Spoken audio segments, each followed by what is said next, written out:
Terima kasih saudara masih setia menyaksikan Sahur Time. Bersama saya Kang Amin dan masih ditemani Kiai Haji Misbahul Munir dan Mas Syafiq Ali.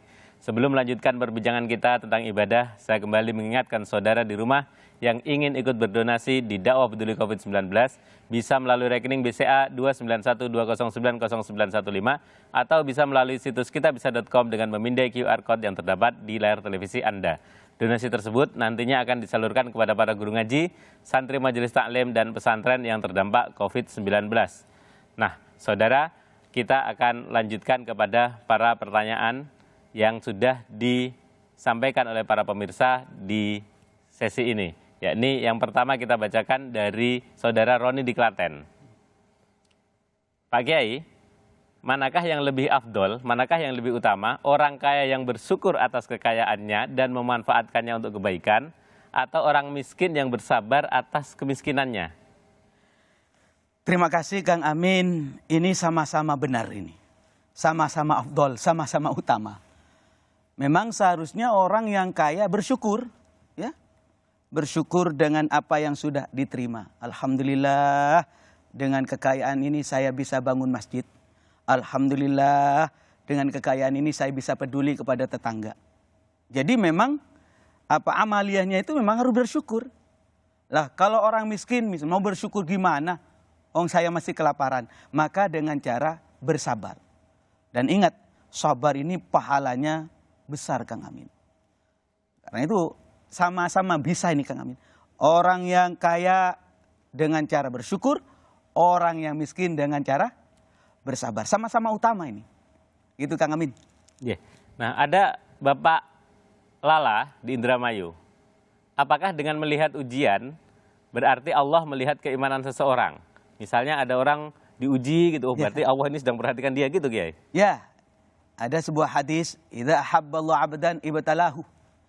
Allah apabila sayang kepada seseorang, sayang kepada Kang Syafiq, diuji sama Allah. Tujuannya apa? Liyasma'a tadarru'ahu. Agar Allah mendengar tangisannya, mendengar rintihannya. Ya baru kalau sudah diuji nangis. Tapi memang ujian itu kadang-kadang menyenangkan, kadang-kadang menyusahkan. Alladzi khalaqal mauta wal hayata liyabluwakum ayyukum ahsanu amala. Sengaja memang diciptakan mati, hidup, menang, kalah, sehat, sakit. Tujuannya tadi itu, liyabluwakum ayyukum ahsanu amala. Akan ketahuan nanti, oh ini imannya turun, ini imannya rendah, ini bisa anjlok dan sebagainya. Karena Allah itu sayang. Ya, tapi kan tidak boleh dong Kiai kemudian pasrah saja, ya udah mati-mati aja, sakit-sakit aja gitu Kiai. Gak boleh Kang Amin. Itu bukan pasrah, bukan tawakal namanya Kang Syafiq. Rasulullah itu mengajarkan, kalau mau tawakal itu i'qil wa tawakkal. Berobat dulu, baru pasrah. Kalau dulu di zaman Nabi Muhammad SAW ada salah seorang sahabat nih. Jadi ketika mau sholat, dia kan naik onta. Tiba-tiba dia langsung nyelonong masuk ke masjid. Nggak diikat ontanya. Ditanya sama Nabi, kok nggak diikat itu? Lu saya tawakal, pasrah kepada Allah. Apa kata Nabi? I'qil wa tawakkal. Ikat dulu, baru kamu tawakal. Itu Kang Amin. Baik, jadi orang harus punya ilmu Kiai ya.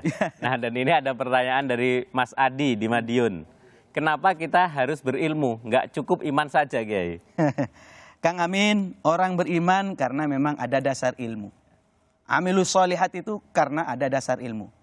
Kalau ada orang beramal, beribadah, tidak didasari oleh ilmu, katanya para ulama itu, a'maluhu mardudatun la tuqbalu, amalnya ditolak.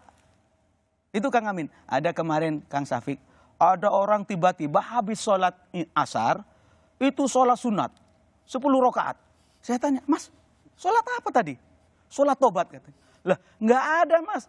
Sholat setelah asar ya nggak ada. Jungkir balik nggak bakalan diterima sama Allah. Inilah Kang Amin.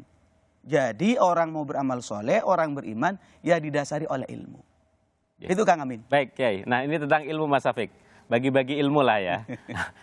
Bagaimana cara masyarakat itu agar tidak terjebak di dalam perang sosmed yang tidak perlu bagi mereka? Mungkinkah harus masih tetap eksis di dunia nyata gitu misalnya? Ya caranya kita mungkin harus memperhatikan apa sebenarnya yang terdekat yang ada di sekeliling kita. Jadi tidak selalu melihat sesuatu yang jauh terus yang ada di dunia online gitu ya. Nah, di sekitar kita ini kan kehidupan yang lebih konkret, yang lebih real, kanan kiri, tetangga, depan, belakang. Nah, kita bisa lihat bahkan di dalam keluarga kita sendiri. Artinya ada banyak hal yang saya kira bisa dilakukan di situasi pandemi seperti sekarang.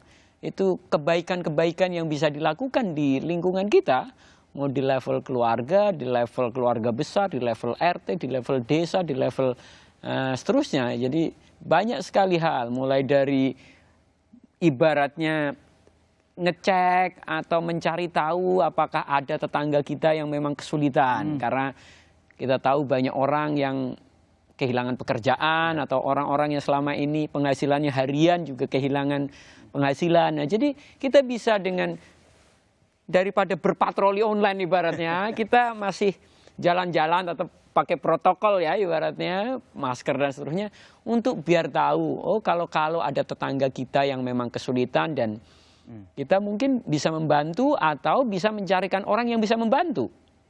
Nah, itu bisa dilakukan oleh teman-teman muda. Anak-anak muda juga bisa mengedukasi yang tua-tua yang mungkin kurang informasi karena nggak punya akses internet atau apa, hal-hal apa yang harus dilakukan soal menjaga jarak dan seterusnya. Tapi juga jangan sampai panik gitu. Karena juga saya punya teman yang awal-awal ibunya itu biasa saja, ini tiba-tiba suatu hari ibaratnya kayak orang panik. Jadi dideketin anaknya yang udah satu rumah berhari-hari aja kayak enggak. Itu jadi gara-gara kebanyakan ngikuti grup WhatsApp. Jadi mungkin entah dia membaca apa di grup WhatsApp, tiba-tiba perilakunya dalam satu hari berubah menjadi kayak paranoid banget. Padahal dia udah nggak kemana-mana, dia di dalam rumah bareng anaknya ini. Nah, itu juga penting kita mengedukasi orang-orang yang mungkin yang lebih tua, yang memang nggak punya cukup informasi. Jadi kalau anak muda ini kan bisa kelebihan informasi, nggak baik. Tapi yang kekurangan informasi juga problem, karena dia nggak punya ilmu untuk bertindak benar dalam situasi hari ini. Baik, Kiai, tadi ada kalimat mengajak orang untuk menolong orang lain. Apakah itu bisa, Kiai? Apakah kita pengen nolong sendiri tidak bisa, terus ngajak orang, itu gimana hukumnya, Kiai? Ini istilahnya memberi sunnah. Ya. Kalau Rasulullah mengatakan man sanna sunnatan hasanatan, ya pahalanya sama, Kang Amin. Sama. Dalam masalah ini tadi ada hal yang menarik berkaitan dengan yang diterangkan oleh Kang Safik, kepedulian. Dan dikaitkan dengan keimanan, Kang Safik. Ada sebuah hadis yang saya baca di dalam kitab Lubabul Hadis itu. Jadi la imana liman la sholatalah. Tidak disebut orang yang beriman ketika orang tersebut tidak sholat. Dan sholatnya tidak dianggap. Liman la zakatalah kalau dia tidak berzakat. Artinya apa? Sholat itu ada kaitannya dengan kepedulian sosial. Dan kalau ada orang ngaku beriman kemudian tidak peduli kepada lingkungan, yaitu namanya imannya bohong itu, Kang Amin.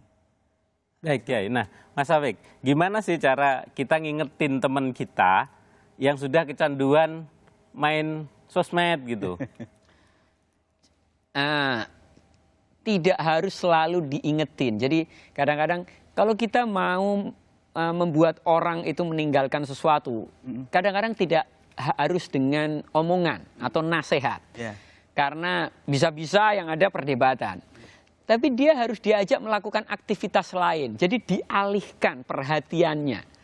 Bukan kita selalu terobsesi untuk mengubah pikiran orang. Jadi ada orang-orang yang pikirannya sulit berubah, mau sudah dikasih argumen, informasi apa-apa. Tetapi kalau orang-orang seperti ini caranya dia dialihkan. Kalau ketemu teman yang banyak daripada berlibat, ya diajaklah aktivitas yang lain apa. Udah, ayo kita jalan, kita nengok sana keluarga kita, tetangga kita yang ini kayaknya ini. Jadi dialihkan, tidak selalu aktivitas nyata yang lebih bermanfaat. Betul, karena begitu dia dialihkan, diajak beraktivitas lain, pikirannya akan fokus pada aktivitas itu, nggak lagi mikirin apa-apa yang ada di HP. Dia baca di handphone itu. Baik, terima kasih Mas Safik. Nah, saudara-saudara sekalian, perbincangannya sangat menarik, tetapi bagaimanapun juga ada janji yang harus ditunaikan di sesi ini, yakni doa atau amalan, ijazahan, khas-khas pesantren itu. Hari ini ijazahnya adalah doa agar tidak mudah lapar. Nah ini puasa Kiai. Gimana sih biar nggak lapar? Kalau bisa puasa tapi nggak lapar gitu Kiai. Silakan Kiai. Kang Amin, saya itu di WA sama guru saya. Kiai Misbah, saya mau nitip amalan. Ini dari Bangkalan, Madura ini. Saya mau ngasih amalan, disampaikan di Jamaah Kompas katanya. Saya sampaikan dari Kiai Mas Abduh ini. Katanya beliau, agar dikasih amalan orang yang pekerja-pekerja berat, yang harus bekerja dan harus puasa. Kadang-kadang kan lemes. Ya, Kiai. Dikasih amalan. Apa amalnya? Suruh baca Fatihah. Fatihah itu kan semua hafal ya. Berapa kali? 7 kali. Bismillahirrahmanirrahim. Alhamdulillahirrahmanirrahim. Sampai selesai Kang Amin. Kemudian 7 kali ditiupkan ke tangannya. Terserah diusapkan mulai ujung kepala sampai ujung kaki. Katanya Kiai ini insya Allah kuat lapar.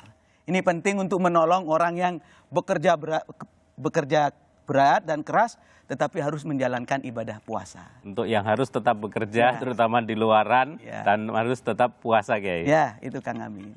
Baik, terima kasih saudara yang sudah mengirimkan pertanyaan. Terima kasih dan mohon maaf kami tidak bisa membacakan semua pertanyaannya satu persatu karena keterbatasan waktu kita. Terima kasih juga kami sampaikan untuk Mas Syafiq Ali yang sudah hadir dan menemani kita di Sahur Time dan memberikan banyak informasi penting untuk masyarakat. Saya mengingatkan kembali bagi saudara yang ingin berdonasi di dakwah peduli COVID-19 untuk para guru ngaji, santri majelis taklim dan pesantren yang terdampak COVID-19 bisa melalui rekening BCA 29120900915 atau bisa melalui situs kitabisa.com dengan memindai QR Code yang terdapat di layar televisi Anda. Selain donasi, Anda juga bisa menyalurkan zakat melalui NUKR Lazisnu di nomor rekening yang tertera di layar televisi Anda sebesar Rp35.000 per individu untuk zakat fitrahnya. Tetap saksikan Sahur Time karena nanti kita akan bersama-sama dengan Kiai Haji Misbahul Munir untuk berdoa, berzikir bersama. Mari siapkan hati, siapkan niat, ambil wudhu dan tetap di Sahur Time karena Sahur Time akan kembali setelah jeda berikut ini.